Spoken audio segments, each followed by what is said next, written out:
Hello বন্ধুরা, শিখা spicy কুকিংয়ে আপনাদের সকল বন্ধুদের স্বাগত জানাই। বন্ধুরা, আজকে আমি নিয়ে চলে এসেছি আলু আর ভেন্ডি দিয়ে খুবই সুস্বাদু একটি রেসিপি। সেই রেসিপিটি আপনারা ভাত, রুটি, পুরি, পরোটা সব কিছুর সঙ্গেই খেতে পারবেন। তো বন্ধুরা, এই রেসিপিটি খাওয়ার জন্য রেসিপিটি সুন্দর করে দেখতে হবে যে আমি এই রেসিপিটি কি কি মশলা দিয়ে বানিয়েছি। আপনারা সঙ্গে থাকুন, ভিডিওটি পুরোপুরি দেখতে থাকুন বন্ধুরা। তো দেখুন বন্ধুরা, রেসিপিটি বানানোর জন্য এখানে আমি কিছুটা ভেন্ডি কেটে নিয়েছি।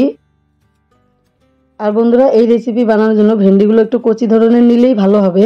কচি ভেন্ডিতে কিন্তু খেতেও ভালো লাগে আর রেসিপিটি খুব সুন্দর হবে। তো রেসিপি বানানোর জন্য উনুনে একটা ফ্রাই প্যান চাপিয়ে গরম করে নিয়ে তাতে দিয়ে দিলাম সর্ষের তেল।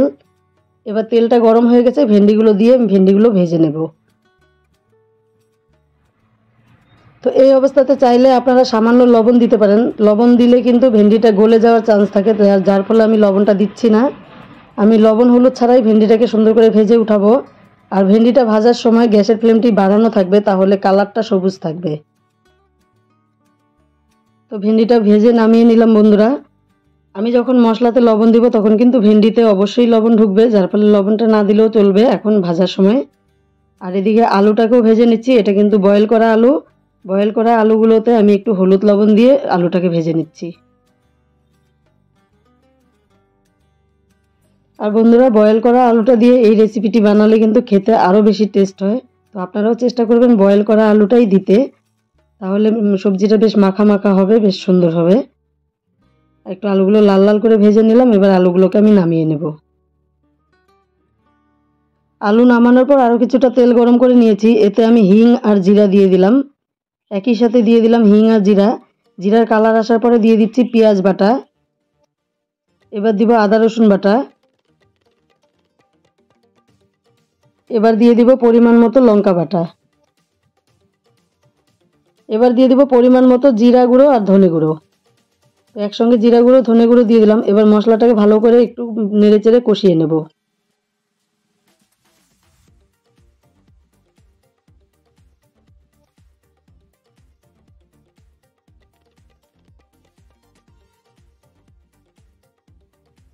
বন্ধুরা, মশলাটাকে 5 মিনিটের মতো কষিয়ে নিয়েছি। এবার দিয়ে দিব পরিমাণ মতো লবণ, হলুদ আর সাথে দিয়ে দিব সামান্য পরিমাণ কাশ্মীরি রেড চিলি পাউডার।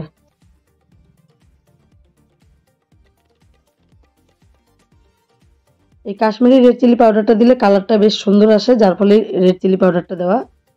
এবার আবারও কিছুক্ষণ কষিয়ে নেব। বন্ধুরা, এই মশলাটা কিন্তু কষানোর মধ্যেই সবজিটার টেস্টটা আসবে। তো আমি মশলাটাকে বেশ সুন্দর লাল লাল করে ভেজে নিয়ে ফিরে আসলাম। এবার এর সঙ্গে দিয়ে দিব আমি টমেটোর পেস্ট। এই টমেটোর পেস্টটা আমি পরে দেওয়ার কারণ, এটা পরে দিলে টক কম হবে। আর আপনারা যদি টক ভালোবাসেন তাহলে ওই মশলাটা কষাবেন যখন, তখনই দিয়ে দিতে পারেন। আমি কিন্তু আগের মশলাটাকে ভালো করে কষিয়ে নিয়ে তারপরে টমেটোর পেস্টটা দিলাম, এতে টক ভাবটা কম আসবে। তো এটাকেও সুন্দর করে কষিয়ে নিলাম। তো মশলাটাকে ভালো করে কষিয়ে নেওয়ার পর এবার এর সঙ্গে দিয়ে দিব আমি ভেজে রাখা আলুগুলো।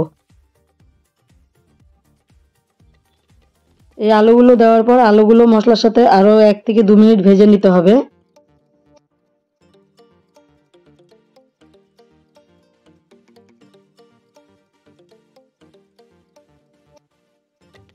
তো বন্ধুরা, আলুগুলো কিন্তু মশলার সাথে আরও 1 থেকে 2 মিনিট ভেজে নিয়েছি। এবার পরিমাণ মতো জল দিয়ে দেব।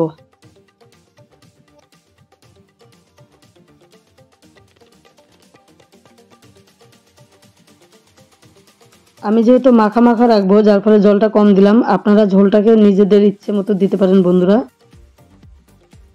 জল দেওয়ার পর আবারও ভালো করে মিশিয়ে নিচ্ছি। এবার একটা ঢাকনা দিয়ে ঢেকে দিব আমি আরও 10 মিনিটের জন্য।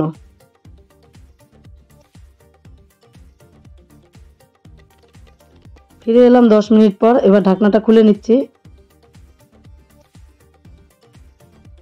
এবার এখানে ভেজে রাখা ভেন্ডিগুলো দিয়ে দেব।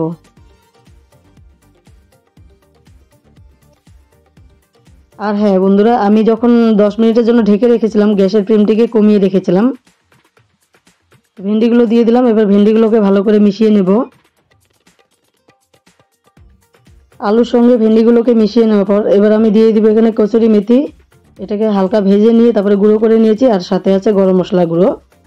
তো এই দুটো মশলাকে দিয়ে আবারও ভালো করে মিশিয়ে নেব।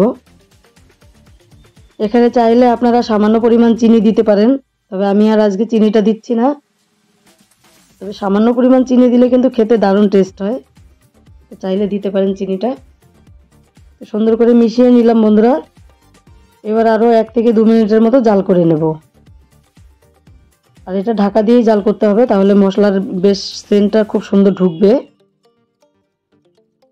কসুরি মেথির একটা খুব সুন্দর সেন্ট আছে, তো এই সেন্টটাকে অনেকেই সহ্য করতে পারে না, অনেকে পারে। তো ঢাকা দিয়ে আরও 1 মিনিটের মতো জাল করে নিয়ে আমি নামিয়ে নিলাম। এবার কিন্তু আমাদের রান্নাটি পুরোপুরি কমপ্লিট বন্ধুরা। এই রেসিপিটি দেখে আপনাদের কেমন লাগলো অবশ্যই কমেন্ট করে জানাবেন। ভালো লাগলে বন্ধুদের সঙ্গে ভিডিওটি শেয়ার করবেন। আমার এই সম্পূর্ণ ভিডিওটি দেখার জন্য আমার নতুন পুরনো সকল বন্ধুদেরকে জানাই অসংখ্য ধন্যবাদ। দেখা হচ্ছে নেক্সট ভিডিওতে।